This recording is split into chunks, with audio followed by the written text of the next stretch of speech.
Hindi po namin maibigkas lang ang kapasalamatan, kundi talagang napakalaking biyaya po ang pinagkaloob nyo ng ating Speaker of the House, si Honorable Ferdinand Martin G. Romualdez. Palakpakan po natin. Maraming salamat po, sir.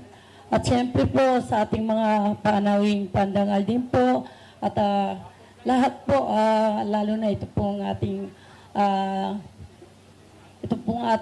ambasador po ng Pilipinas, si Excellency Ilam Plus, Israel Ambassador of the Philippines. Sir, nice to meet you, sir. Thank you for coming in Arayat. At siyempre po sa ating engineer, na si Engineer Eddie Guillen, NIA Administrator, at sa lahat din po ng mga kasamahan niya. At inulit ko po muli, hindi mangyayari at hindi pagkakalob sa atin ang napakalaking biyayang ito project, kundi po sa ating mahal na Congressman Dong Gonzales ng 3rd District. Palakpakan po natin. Pare, maraming salamat. Talagang ang bayan ng Arayat, puno ng biyaya at project na ipinagkaloob mo. Talagang inari mo na sariling bayan ng Arayat. At sana din po sa lahat ng mga bisita ngayon at ang mga magsasaka o Hortelano, napakasaya ko rin po na bababa man po ako sa larangan ng politika ay nakita ko po ang napakagandang project at napakagandang biyaya sa ating bayan. At ito po, nasasalamatan ko po ang lahat ng mga taga-kandating na po ingatan po sana ninyo ang biyayang ito na ipinagkaloob po sa atin ng ating mahal na speaker. Kaya sana po pasalamat po tayong malaki. Yun lang po. At maraming salamat din po sa lahat ng tiwala at suportang binigay po ninyo sa akin. Di lang po sa paggupo ko, kundi po mula po din po sa umpisa na ang talaga pong pinagmulan din po ng ganitong mga pag-asenso po, pagulad ng Arayat, ang aking pong namayapang asawa. Alam ko kahit saan man po siya naroon ngayon, masaya po siya dahil pinangarap po niya din itong power irrigation po na ito. Maraming salamat po. Mabuhay po tayong muli. Maraming salamat po, Mayor, sa isang mensahe. Kasunod po niyan, pakinggan naman natin ang pagbati mula sa Senior Deputy Speaker ng House of Representatives at Congressman ng 3rd Distrito ng Pampanga. Palakpakan po natin, Honorable Aurelio D. Gonzales Jr. Salamat sa ating minamahal na Speaker Ferdinand Martin G. Romualdez. Baliw po, kapangpangan niya po yung Speaker, ha? 50% kapampangan niya kasi imana, tiga mabalakat niya. Kaya kabalian tayo po yung katamong speaker, kaya kalukuran niya po yung kapampangan, di ba? Palakpakan tayo po Speaker Martin Romualdez. At siyempre po His Excellency Flas, the Israel Ambassador to the Philippines, my brother in profession, Engineer Guillen, the DEA Administrator, of course, Deputy Administrator Josie Salazar, at ang ating alkalde, ang aking kumare, Mayora Madira Leandrino, at ang mga Vice Mayor na nandyan, Vice Mayor Mon, the Municipal Councilors, the 30 Barangay Captains, all Kagawats, and the ABC President Gerald De Castro, and of course, the Barangay Captain of Kandating. Kaluguran na ko po, Chuking Eniken, ino makananomi ang kaluguran, yung Barangay Kandating, po, Engineer Tunes Biado and the Maunlad Kandating sa atang paitan. Bali po, ito'y napalaking bagay. Lahat po dito, this is the priority project of our President, and of course, President BBM, and of course, under the leadership of the House of Representatives, ang ating House Speaker, si Speaker Martin Romualdez. Alam niyo po, sa kakakulit ko sa kanya at kay NIA Administrator, marami po, not only Kandating, San Mateo, di ba? Kupang, lahat ng protective dike dyan. And all upland farmers, mahal na mahal niya po kayo. And I know your feeling, kasi po, ako ay isang Hortelano, meto ko po Hortelano. Balo yung po siguro is magsalita ko King Mexico at Keti King Arayat, Tag Maragulku, na anak kong Hortelano, anak kong irrigators. So kaya kayo nga po, kung po masyadong pakakaba, burikong samantalanan, karing kanakong kabalin, Keni King Kandating at Keni King Arayat, kapilan man, yung ko pepaboren, kapilan man, pepaboren yung pamilyang Gonzales, diba? Mr. Speaker, hindi po ako natalo sa bayan ng Arayat, lalo na sa Barangay Kandating. Salamat sa tulong nyo sa aking pamilya. Ngayon lang po ako magpapasalamat ng personal sa inyo. So, Mr. Speaker, welcome to our district, welcome to our province, at siyempre, si Engineer Llamas, ang aking palaging kinukulit pag may problema sa irigasyon. So, kaya kayo nga po, dakala salamat, kaya mapali yung pamananggap, kaya katamong Speaker of the House, yung kanakong boss, Speaker Martin Romualdez, pag magsasalita ako sa inyo, palagi kong binabanggit sa tulong lahat ng social services, lahat ng mga irrigators, lahat ng mga development sa kanyang tulong sa lalawigan ng Pampanga at nga, sinabi ko sa inyo, isa siyang Kapampangan. So, kaya kayo nga po, Maya Payabak, salamat nga po at welcome to Bayan ng Arayat. Salamat po. Maraming salamat po, Congressman Don Gonzales Jr.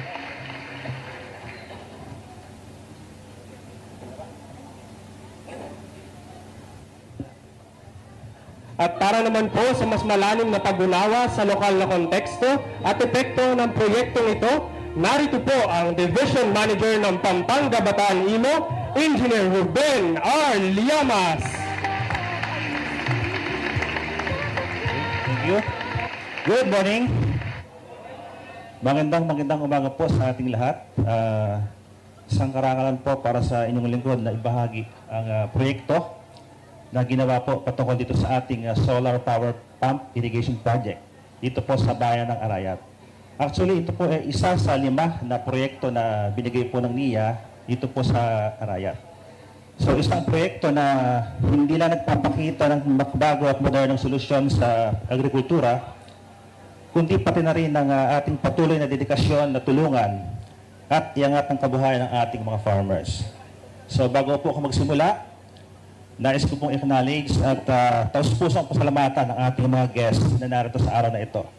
So, mga kasama ko po sa Presidential Table, una po, ang ating Department Manager ng Neo Prince, Ma'am Helen Biado. Ma'am.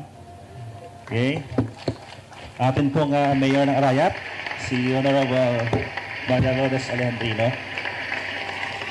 And of course, ang ating Senior Deputy Speaker of the House of Representatives at Congressman po ng 3rd District Pampanga, Kongdong Gonzales. Morning. And we are so very lucky today. So, pinuntahan po tayo ng ating Ambassador of Israel to the Philippines, His Excellency Ilan Plus. Sir, we recognize the valuable partnership with Israel in this project. The solar power used here was developed by the LR Group, a leading Israel company known for innovative agricultural solutions. Sir. At siyempre, ang ating NIA, ang ina po ng Region 3, and of course, concurrent OIC Deputy Administrator ng NIA, for Engineering Operations, Ma'am Josephine Salazar.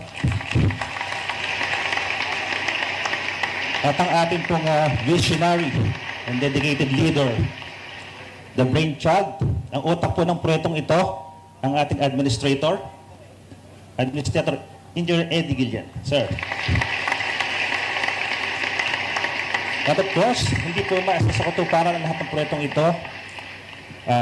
Kasamang tumindig at may tunay na malasakit sa ating farmers. Isa siya sa mga nagindaan para mabigyan ng pondo at may sa katuparan ang project na ito. Tao hindi lang nagbigay ng suporta, kundi naniwala sa kanilang ating farmers. Masaya po kami makasama kayo ngayon, Speaker of the House of Representatives, Honorable Ferdinand Martin Romualdez. At sa lahat po na narito, gusto ko lang acknowledge, wala po ang NIA kung wala ang ating BBM. Mga bagong bayani magsasaka, mabuhay po kayo.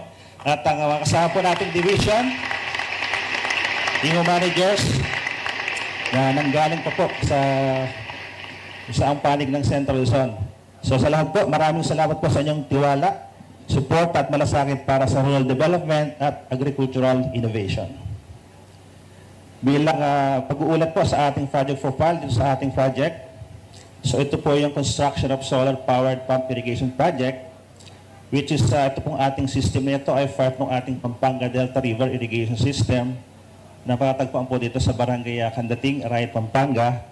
At meron pong kabuuang project cost na 15 million. Ano? At yung construction po natin nagsimula last October 20, 2024 at natapos po nitong December 20, 2024. So yung pong ating system, katulad po nung pinakita ng ating speaker kanina, yung innovations, yung iTech po, meron pong AI, yung pong may target flow rate na kaya pong mag-discharge to the maximum of 68 cubic meter per hour. Imagine po, gaano kalaking tubig na sapat para patubigan yung mahigit 15 hektaryang lupain.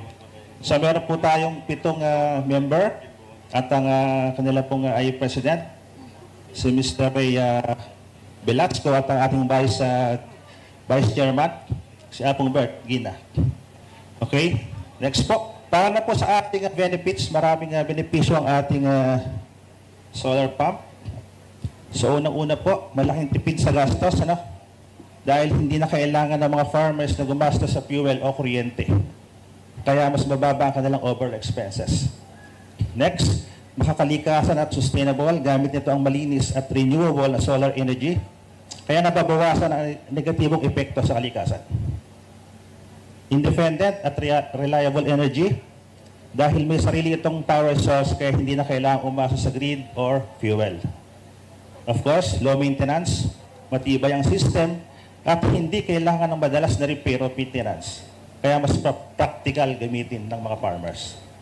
At siyempre, mas mataas po ang ating ani dahil consistent at efficient ang patubig, inaasahang tataas ang ani ng mga pananim. Okay, gusto ko lang pong ipakita yung picture kung nakikita nyo. So, saan ba nagsimula yung proyektong ito? Makita po natin sa screen yung aming before construction.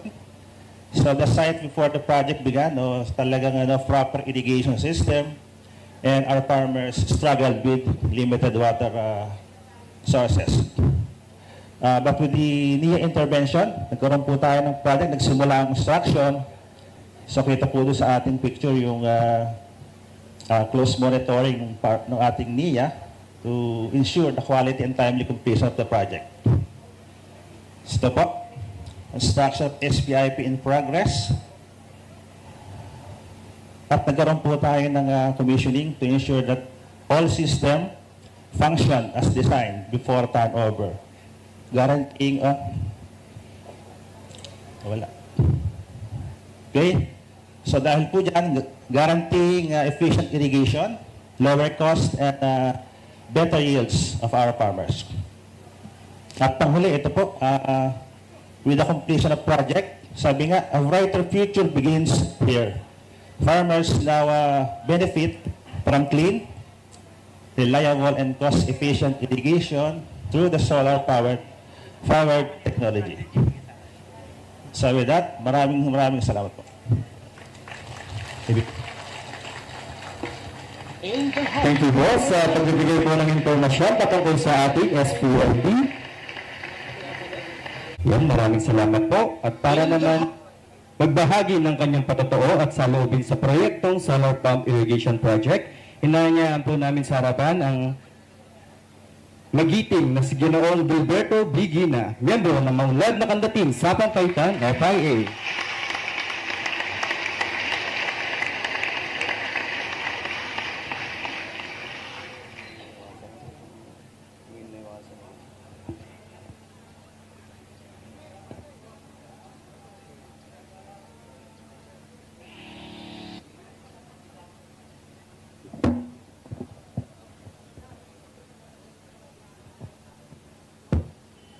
Isang mapagpalang umaga po sa ating lahat, sa ating pong kagalang-galang na House Speaker Martin G. Romualdez, sa ating pong minamahal na ginagana Administrator Engineer Eddie Gilden, sa ating pong masipag na NIA Regional Manager Engineer Josephine B. Salazar, sa ating magiging na Pampanga Bataan Irrigation Management Office Manager Engineer Ruben R. Llamas, His Excellency Ian Plus, Ambassador to the Philippines, Israel Ambassador to the Philippines.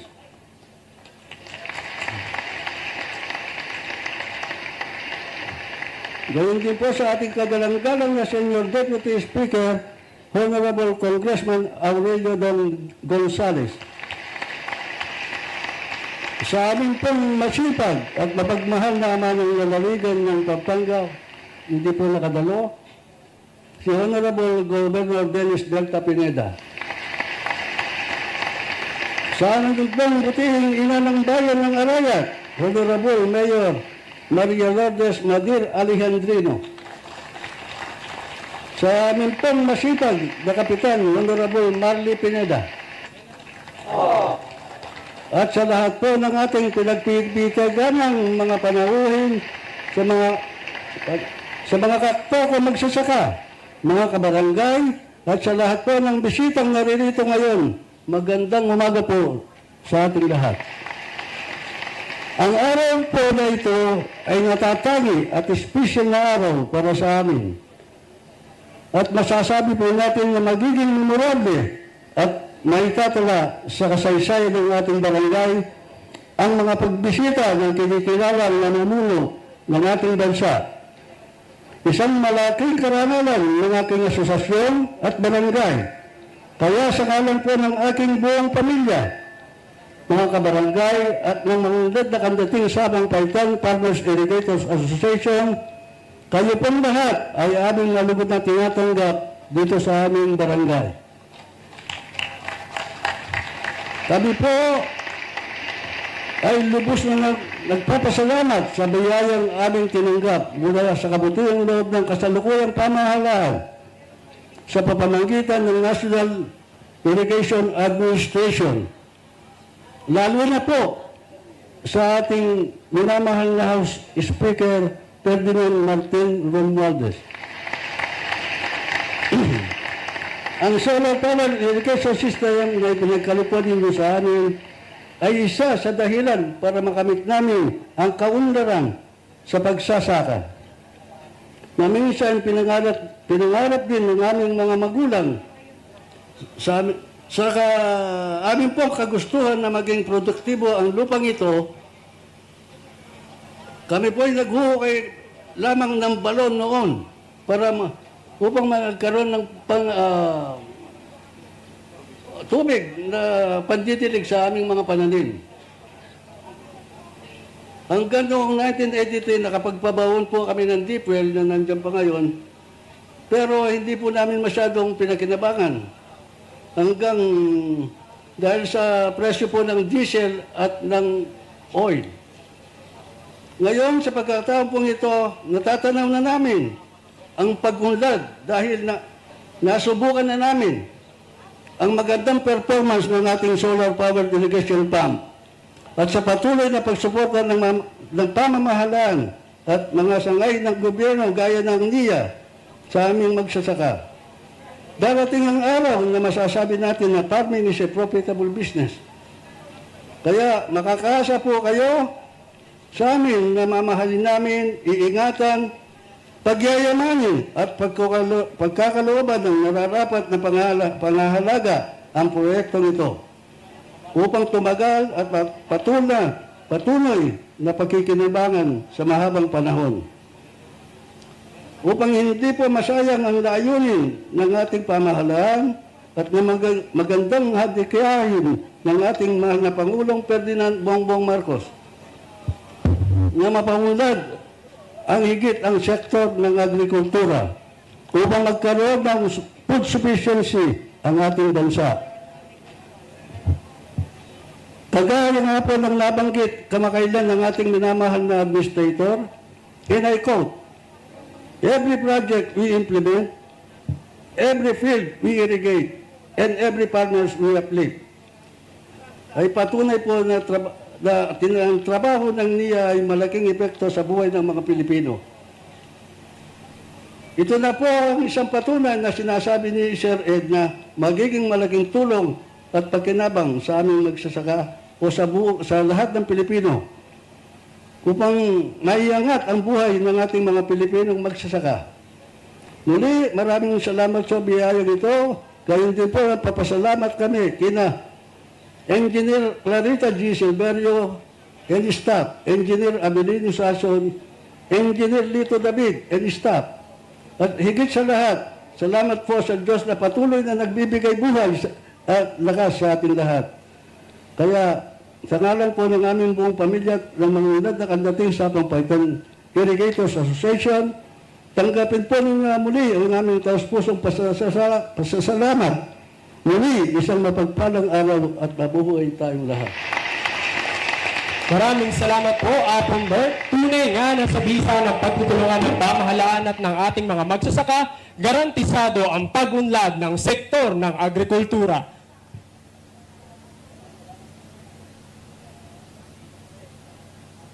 His Excellency, Mr. Ilan Flos.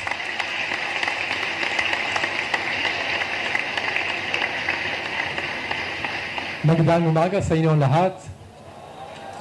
That's it. And good morning. I would say in Hebrew, Boker Tov and Shalom. You probably wonder what is the Israeli embassy doing here. The Israeli ambassador, I'll talk about it in a minute, but I want first to recognize, of course, the Honorable Speaker of the House of Representatives, Ferdinand Martin Romualdez, good friend. Good morning.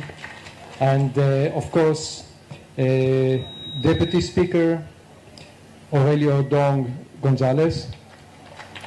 Thank you very much. I mean, you're from here, so that you're... And of course, Honorable Mayor Maria Lourdes Arandino. Very good to meet you. And my good friend, Administrator of NIA, Eddie Gillen, Engineer, and of course, your team of NIA here.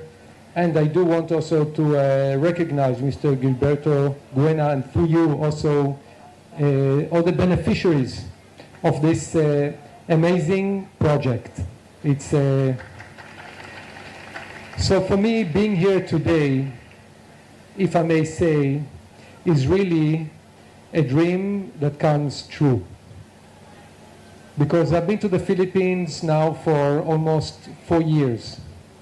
And I can tell you, when I met the President Marcos after elections, and we had a conversation on the good relationship between the people of Israel and the people of the Philippines and between our governments.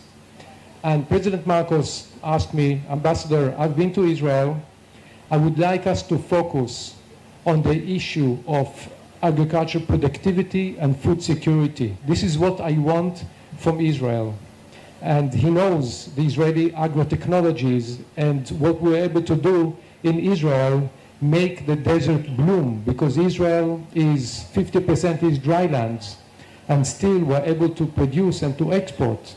And how do we do it? You do it through innovations, through technology, through better practices, through science. And the President Marcos asked me, let's work together in bringing the Israeli technologies even more to the Philippines.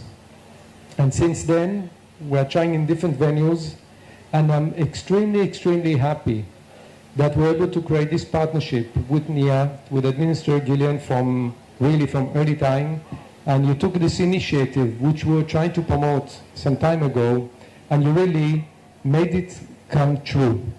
And for this, I want to thank you and congratulate you, and of course, Speaker and from the House, that you're able to give the funding, because this project, and for me, the project is not only about irrigation. It leads us to the next stage of agriculture, which is smart farming, digitalizing, collecting data, managing our practices in order to make sure that farming will bring us food security, will bring the farmers proper income, better standard of living, better services. This is the idea behind bringing technologies and best practices. And I'm also very proud that the implementer of this project, together with NIA, the partner, is LR, an Israeli technology and project company, which is being implementing this all around the Philippines. And I'm very proud, being the Israeli ambassador, that we're able to introduce this in the Philippines and make this political vision become true, that the country has food security and productivity. And I want to say, our two countries have long and historical close relationship. Some of you don't know that even the State of Israel was established in 1948. But years before, in 1938, 1939, during the time of President Quezon, the Jews were trying to escape the Nazis from Europe who were persecuting them. As you know, in the Second World War, in the Holocaust, 1/3 of the Jewish nation was murdered by the Nazis, 6 million Jews.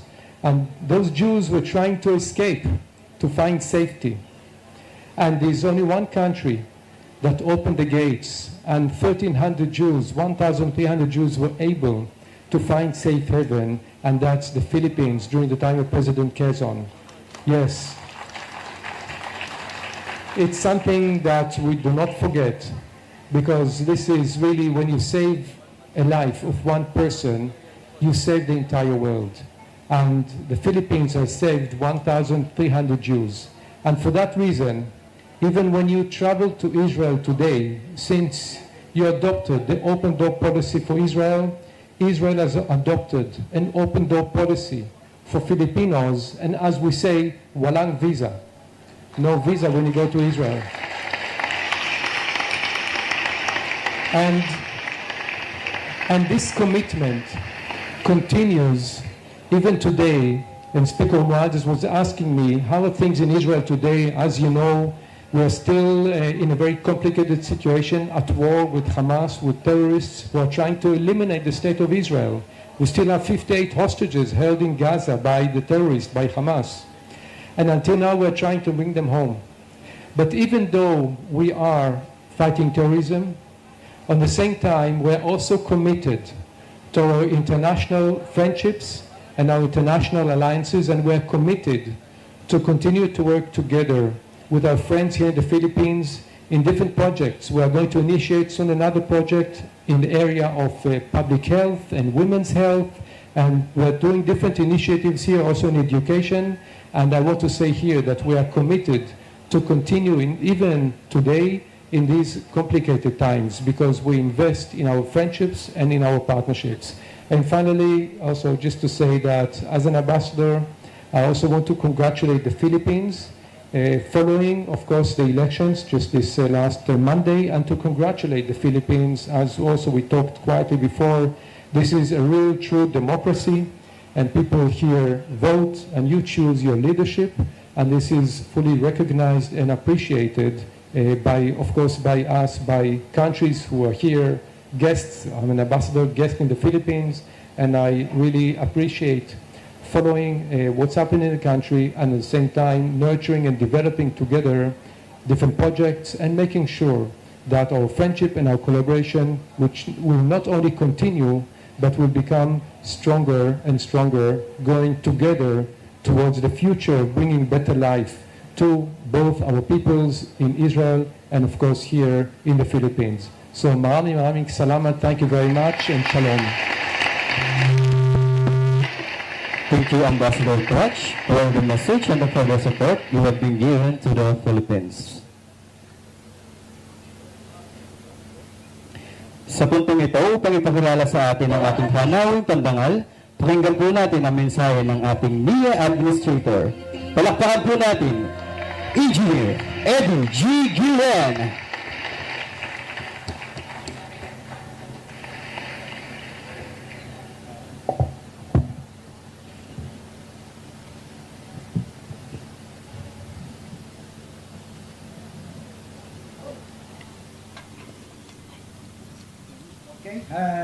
Naimbag kabigat, magandang umaga po sa ating lahat. Sa ating minamahal na Speaker of the House of Representatives, the Honorable Ferdinand Martin G. Romualdez, palakpakan natin si Speaker. Ang ating iginagawa na ambassador of the State of Israel. Matagal ko na hong kaibigan ito. Mayor pa po ako, kaibigan ko na po. Ang His Excellency Ilan Clas.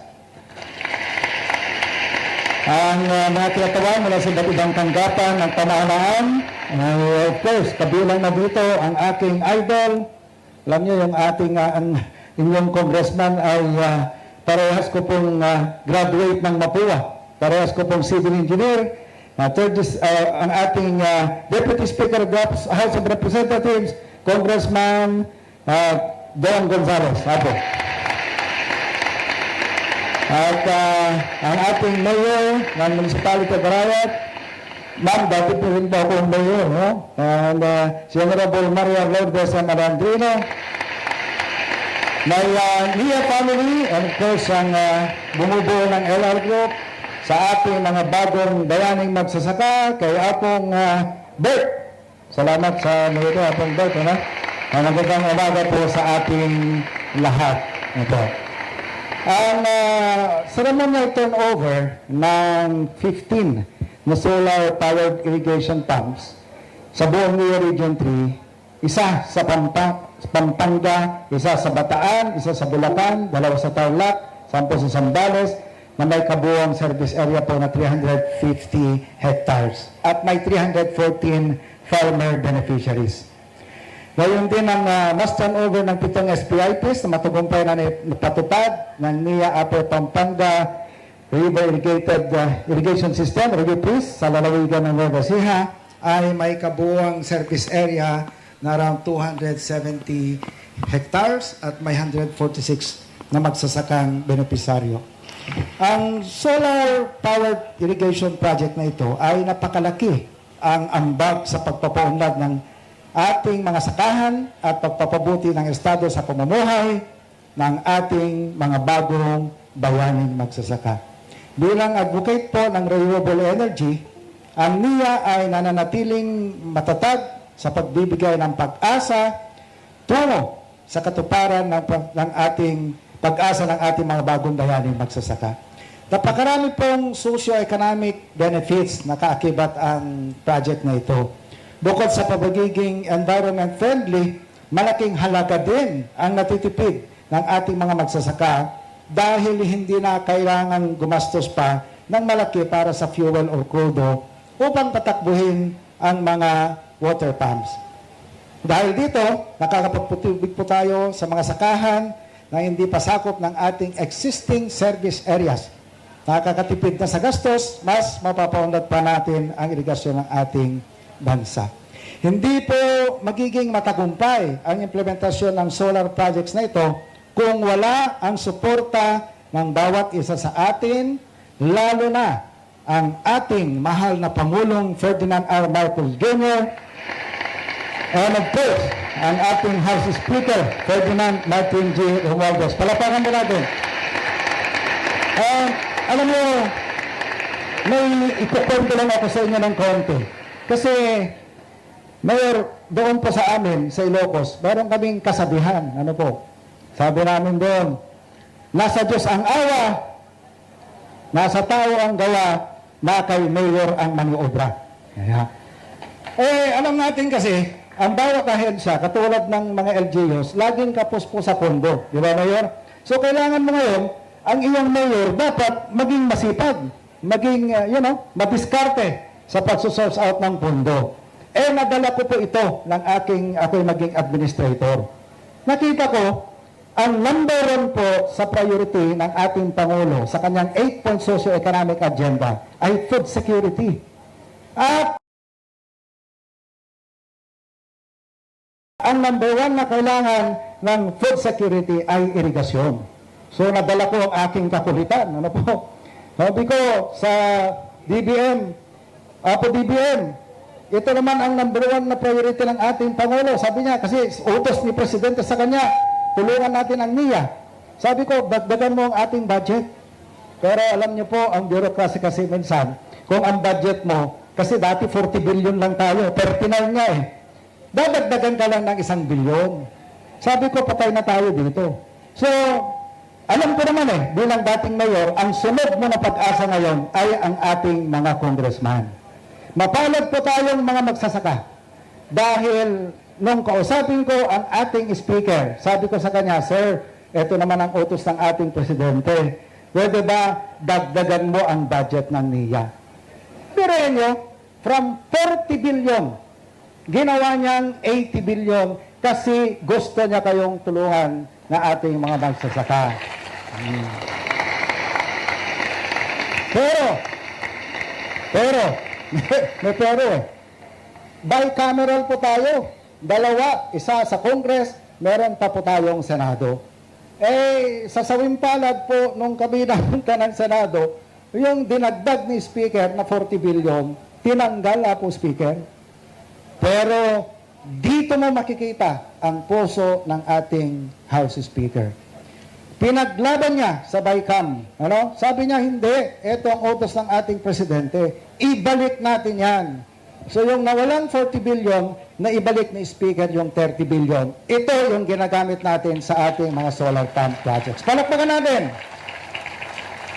Hindi ho pwedeng hindi ko ikwento sa inyo eh. Kasi dapat nating malaman, sa social media ngayon, ang dami kasi, dapat malaman ninyo kung sino talaga ang nakakatulong sa ating mga magsasaka. Di ba? So, yun po ang katotohanan. 2024 yun.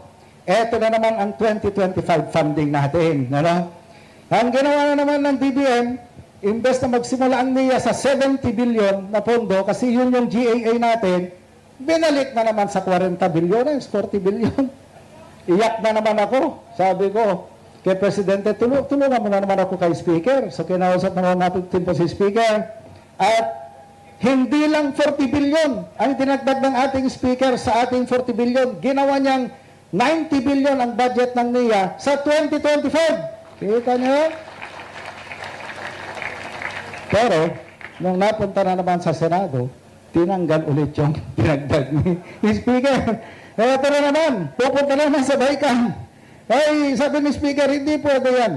Kailangan nating tulungan. Nakita ko, sabi niya, ang halaga ng ating mga proyekto na yan. Nakita niyo naman, kung alam niyo, sa buong bansa na aking pinupuntahan, yung pasasalamat mo kanina, Apong Bert, ganon din ang pasasalamat ng lahat ng magsasaka na tulungan ng ating solar pump projects. Alam niyo po, hindi yung proyekto na yan ang mahalaga. Hindi yun ang mahalaga. Ang mahalaga, yung nagagawa ng proyekto niyan, binibigyan niya tayo ng pag-asa. Bakit mahalaga ang pag-asa? Kasi kung wala tayong pag-asa, bakit ka pang magtatrabaho? Di ba, Apong Bert? Sabi mo kanina, ilang taon ka na, wala naman nangyayari. Pero nung nandyan yung proyekto, kagaya ng mga ibang magsasaka natin, nabigyan ng pag-asa si Apong Bert, gumawa ngayon, nagtrabaho. Alam niyo, ang tao kasi, kapag nabigyan ng pag-asa, nagtatrabaho yan.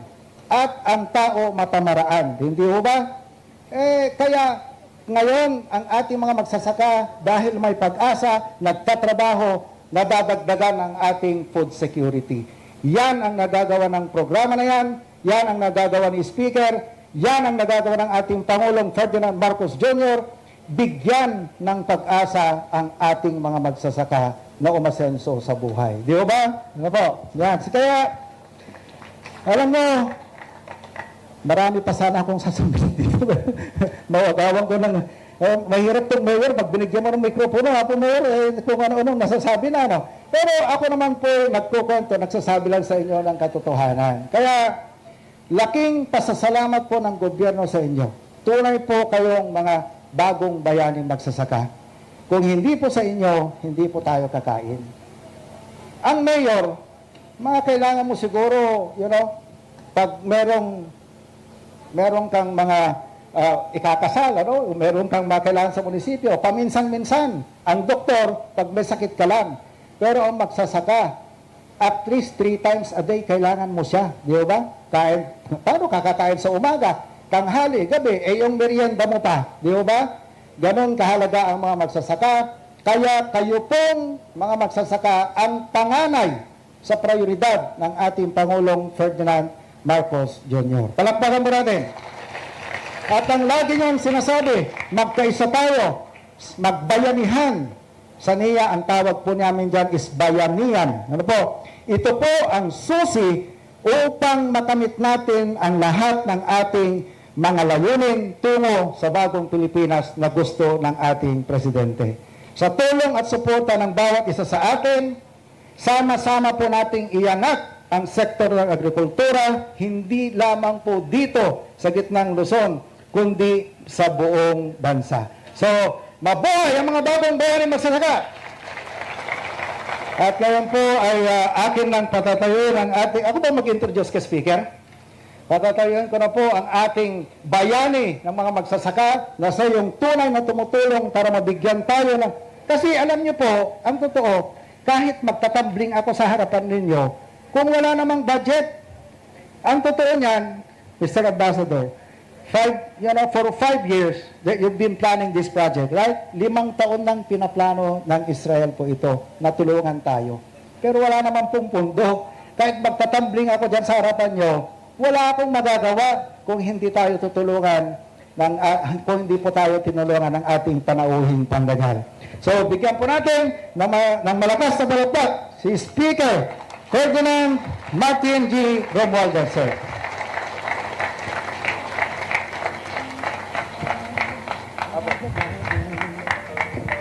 Bakal salamat ating NIA admin, Engineer Eddie Guillen, at lalo na ang mga kabalin. Ako po ay isang kabalin, kaya yung nanay ko ay si Juliet Gomez Romualdez. Actually, Juliet Dison Gomez, puro siya, tiga Mabalacat. Kaya salamat sa pumpunan rito. At malaking karangalan na nandito ako sa Arayat. Unang-una, kailangan ko Englishin ko muna kasi yung ambassador natin, yung kaibigan natin. Your Excellency, Ambassador Ilan Flas of the State of Israel, we thank you so very, very much for being here today to witness the ceremonial turnover of the Pampanga Delta River Irrigation System here in Candating, Sapang Paitan in Pampanga. We also want to thank your Israeli group, the LR group, for the technology they bring. Indeed, the Philippines and Israel are like brothers. And thank you for giving the account of the relationship between the Philippines and Israel, a long-standing relationship. And again, kailangan magpasalamat din tayo dito sa ating mahal na ambassador, si Ambassador Ilan Flas, kasi marami siyang ginagawa. Hindi lang sa mga agrikultura, sa ibang mga sektor ng ating ekonomiya, sa investment, sa defense, sa seguridad, lahat po, nandun siya. So thank you for all your initiatives. At kailangan din tayo magpasalamat kasi malapit na siya alis. You will be leaving the Philippines in July. So we bid you farewell, shalom, to our dear friend now, the Ambassador Ilan Flas. Thank you for being here today. Sa aking kaibigan, kumpare at kabalin, my Senior Deputy Speaker of the 3rd District of Pampanga, Congressman Aurelio Dong Gonzales, maraming salamat. At congratulations sa pamilya mo. Mukhang pinakya mo ng lahat ng posisyon dito sa distrito at sa Pampanga. Ha? Pero congratulations sa aking mga anak. Of course, to our NIA Irrigation Administration, Eddie Guillen, you have implemented and operationalized the vision of our beloved President, President Ferdinand R. Marcos Jr. You have engaged the Israelis and all other stakeholders in this project to make a dream, a vision, a reality to our very, very dynamic, innovative NIA administrator. Congratulations and thank you for making me a part of today's program. Thank you very much. Maraming salamat, Eddie. Of course, to our beloved Arayat, Mayor Maria Lourdes Malu Alejandrino, thank you for the warm welcome. I'm happy to be back here in Arayat, the beautiful town of Arayat. Every time I'm in the NLEX or flying, I see Mount Arayat, I will always think of you and the people of Arayat, the beautiful people of Arayat. Thank you for the warm welcome. To our NIA Deputy Administrator for Engineering and Operations, Engineer Josephine Salazar, thank you for helping our admin to make this a reality. Our NIA Department Manager, Gertrudis Viado, Division Manager, Engineer Ruben Llamas, Pampanga PPO, Police Colonel J. Dimandal, the Chief of Police of Arayat Police, Lieutenant Colonel Leobaldom Bacon, the 70th Infantry Battalion Commander, Lieutenant Colonel R.J. Cayton, manlad na kandating sa Pangpaitan FIA Vice President Gilbert Gina, sa kabutihan po niya na i-donate ang lupa na pinagtayuan ang ating proyekto. Nakasalamat. Sa ating masisipag at mga magsasaka at irrigators, mga namin mga kababayan, mga kababayan sa Arayat, magandang umaga po sa inyong lahat. Tama po ang mga sinasabi dito na itong vision nating mahal na President Ferdinand R. Marcos Jr. binigyan niyang pag-asa sa atin lahat. At tama po din ang sabi ni Admin Ed Guillen. Ginawa ni BBM. Kaya siya ang naging unang Secretary of Agriculture. Food security is the top priority. Kaya food security is national security. Kaya nandito po tayo ngayon. At for food security, kailangan ng patubig. Lalo na ngayon na meron tayong libreng patubig, itong solar-powered irrigation. Napakaraming karangalan na makaharap kayo sa master over ng proyektong tunay na sumasailalim sa pagkakaisa at pagsisikap ng pamahalaan sa ating mga magsasaka. Mayat augto kabalen.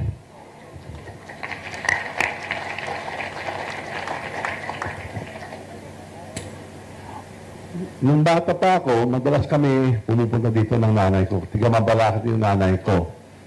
At parati pag nagdadrive tayo dito, dinadaanan niyo itong ang Tabangan, Aqueduct, kasi nakikita natin, lalo na pag maulan, binabaha.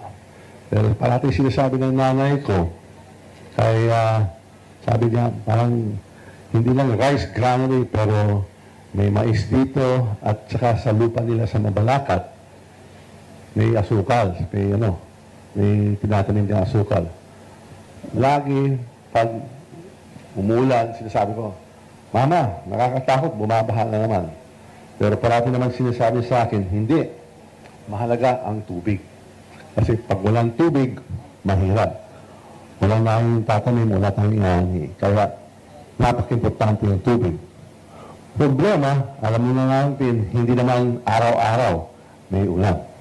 Kagaya po ngayon, medyo mainit, dry season, summer, at kaya kailangan talaga itong programa na itong ng NIA.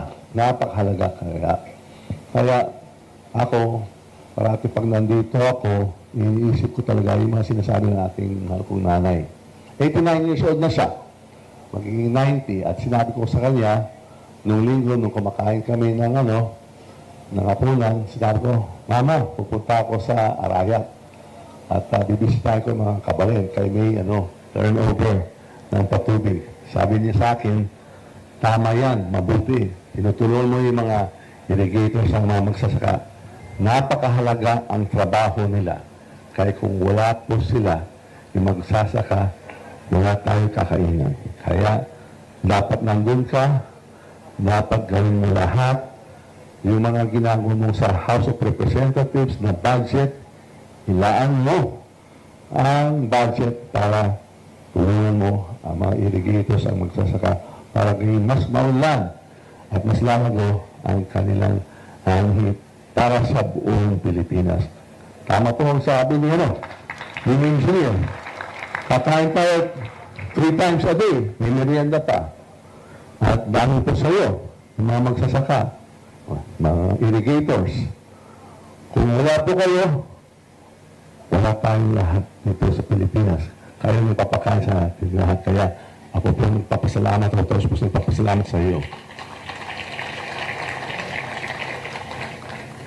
Nandito po tayo para buksan hindi lang isa, hindi lang dalawa, kundi hindi 20 solar powered pump irrigation projects or SPIPs. Sa tulong na niya ng pamahalaang bayan ni Mayor Malu at nung buong suporta ni Pangulong Ferdinand R. Marcos Jr., may sapat na ngayon patubig para sa abot sa 15 ektaryang palayan dito sa kandating gamit at malinis at libreng enerhiya ng araw. Bukod dito, binubuksan din natin ngayon ang 7 bagong solar irrigation sa Nueva Ecija, isa sa Bataan, isa sa Bulacan, at 10 sa Zambales. At hindi po natatapos dyan. Kasama rin ang nating binubuksan ang 2 augmentation project sa Tarlac na lalong magpapalakas sa irigasyon. Sa 22 solar-powered irrigation systems na yan, aabot na higit 500 hektarya lupaing sakahan at mapapatubigan nito sa kabuuan na magbibigay ng benepisyo sa dandang pamilyang magsasaka. Isang malagang hakbang ang pagbubukas ng ganito karaming solar irrigation sa Region 3 o Central Luzon na kilalang bilang Rice Granary ng Pilipinas. Noong 2024, Central Luzon ang nag-ambag na pinamahing bahagi, 238.51 billion pesos or 13.7% sa kabuuang halaga ng agrikultura at pangingisdaan ng bansa, batay sa datos ng Philippine Statistics Authority. Hindi po malayong lalo pang uunlad at lumaki ang produksyon sa mga susunod na taon by the power of the sun. Dahil po lang yan sa araw. Dito lamang po sa Aray, ramdam ng benepisyo ng solar irrigation. Lalo sa upland at matarik ang lupain dito na kadalasan mahirap maabot ng traditional irrigation systems. Salamat kina Ambassador Flus. Thank you, Ambassador Flus. At sa LR Group, ang mga pump na ito ay hindi lang basta malakas magbuga ng tubig, konektado dito sa moisture sensors, automatic drip lines, at cloud dashboard. This is the future of agriculture assisted by AI or artificial intelligence to enhance productivity. Ito ang sinasabi na digital farming. Ayon sa mga unang nakagamit ng teknolohiyang ito, lampas na 25% dagdag-ani ang dulot ng AI-assisted smart farming. Matibay, moderno, at pangmatagalan. Thank you to the Ambassador for bringing the LR Group here.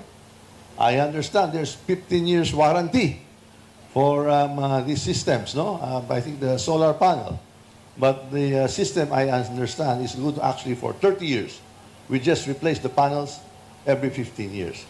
Thank you for Israeli technology. Magaling talaga ang Israeli, matibay talaga. Thank you. Thank you.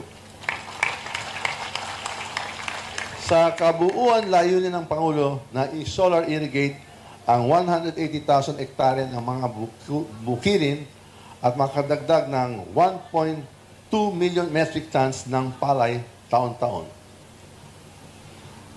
President Ferdinand R. Marcos Jr., maraming salamat po sa hindi matatawarang suporta ninyo sa ating mga magsasaka at sa paniniwalang kayang makipagsabay ng Pilipino sa pinakamahusay ng teknolohiya sa buong mundo. Palakpak po natin ang mahal nating Presidente. Mabuhay po kayo, BBM. Nalalapit na ang araw na dadami ang gaya ni Apong Bert Gina. Thank you.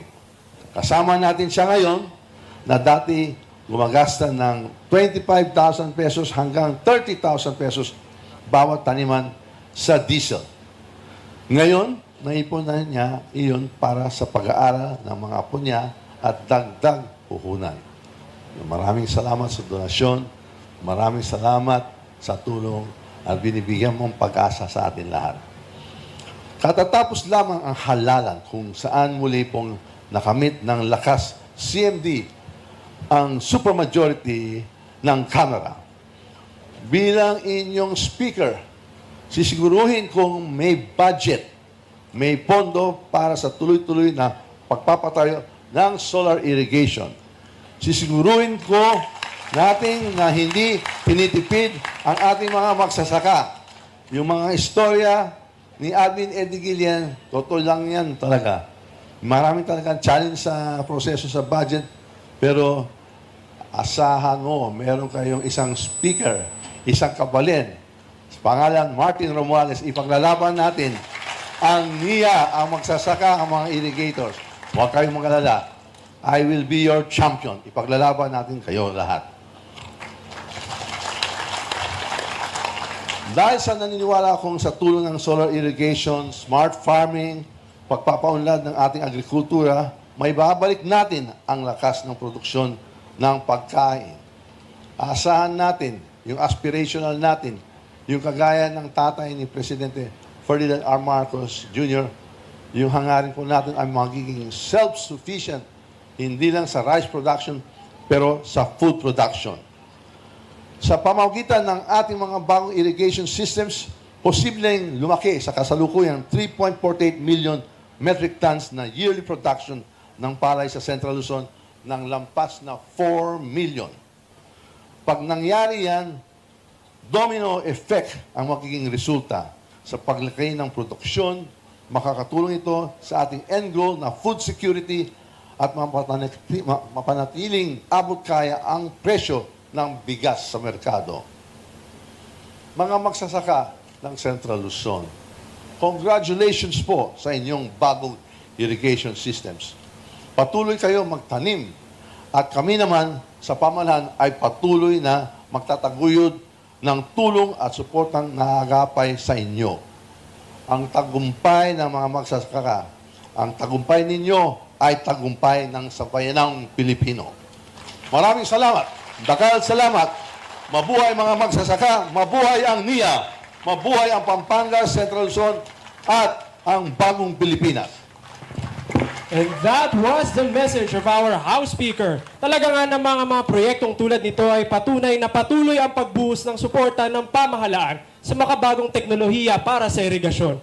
Muli po, malakas na palakpakan para sa ating Speaker of the House of Representatives, the Honorable Ferdinand Martin G. Romualdez. At dito na po nagtatapos ang ating programa. Magandang araw po, mabuhay ang bayanihan, mabuhay ang bagong bayaning magsasaka.